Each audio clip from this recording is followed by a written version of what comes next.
the DC Cinematic Universe has released its newest superhero film, Blue Beetle. There was a lot of excitement leading up to the release, and it's clear there's a change in the look and feel of the gritty and grim DC atmosphere that has been so pervasive in the last few years.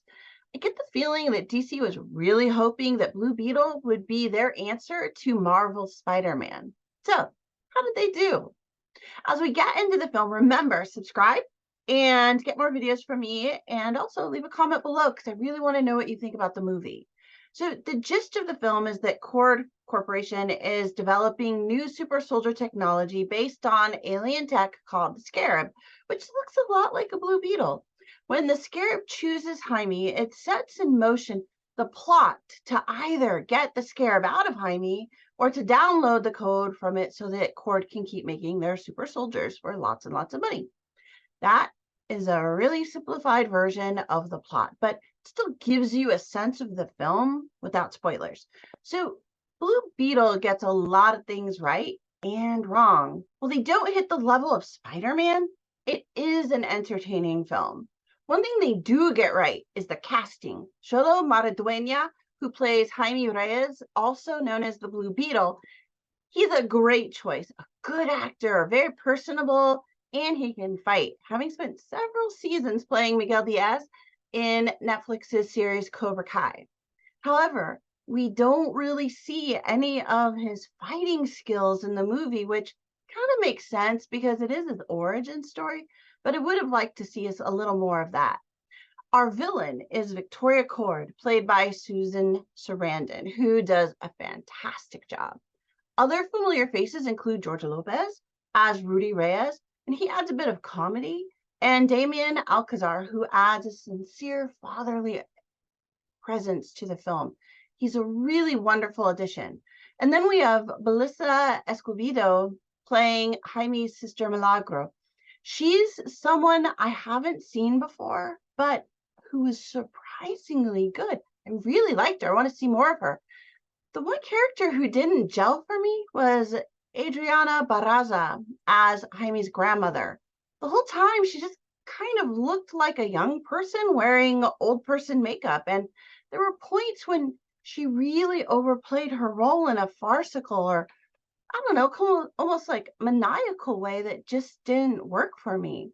Blue Beetle is funny, though. It's genuinely enjoyable. The scene when the Scarab activates was so funny that I literally was belly laughing in the theater. While that was the funniest moment in the film, there were other points that ranged from amusing to laugh out loud funny.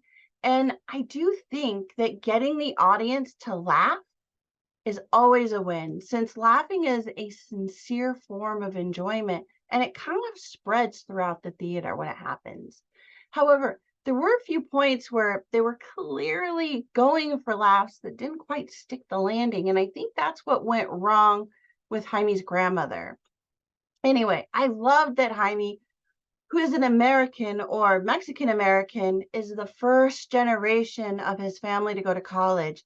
And the film does this great job of representing what that means to the family. And I think they captured the plight of his generation in having Jaime return home from Gotham University with college degree in hand and still not being able to get a job that pays much above minimum wage. I mean, yeah, that's exactly how a lot of people are experiencing life right now. So on the money there. Since this is an origin story for Blue Beetle, having a traditional, mega rich, big bad villain who is out to crush our hero and anyone who stands in their way is, a compelling plot, but it's not totally original. Still, cue Cord Corporation and their pursuit of weaponizing the Scarab to make super soldiers. That always adds a nice little element of drama and excitement and action. The originality of the story really comes from Jaime himself, his culture, and his family.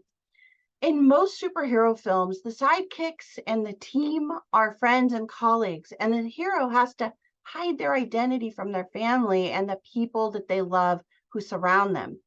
Since Jaime doesn't have to hide his identity, and the villains know exactly where to find him, we see the toll that a superhero's family bears when his identity or her identity is known. The idea is really well conceptualized and threaded throughout the film, making the case for why superheroes really do need to wear masks. The movie also embraces Mexican and Mexican American culture. I love that the film is bilingual and that you get the look and the feel and the sound of the Latino community the Reyes family lives in. I think that the choice to have Angel Manuel Soto direct the film was the best decision that the studio made because he really brought his vision to life onto the big screen. And with all of the good, there's always some bad, such as the logic problems that some of the technology and parts of the plot experienced. I mean, I don't know, if you can suspend your disbelief in those areas and focus really just on the needs of Jaime Reyes, our hero, and Victoria Cord, our villain, it all kind of gels. And while there are moments that are a little questionable, I really did find myself thinking in a few spots, that's how they solved that problem? Oh, yeah. And so while there are a lot of positives, they do outweigh the negatives that are there, making Blue Beetle, pretty good time. I really did enjoy it. And I love that I laughed in the theater. That to me is a sign of success.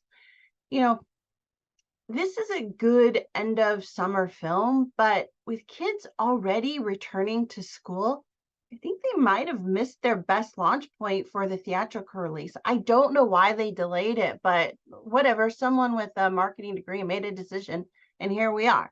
So now, what do you think? Did you like Blue Beetle? Did it work for you? I definitely want to know. I love talking about these movies, so please drop a comment. Let me know what you thought.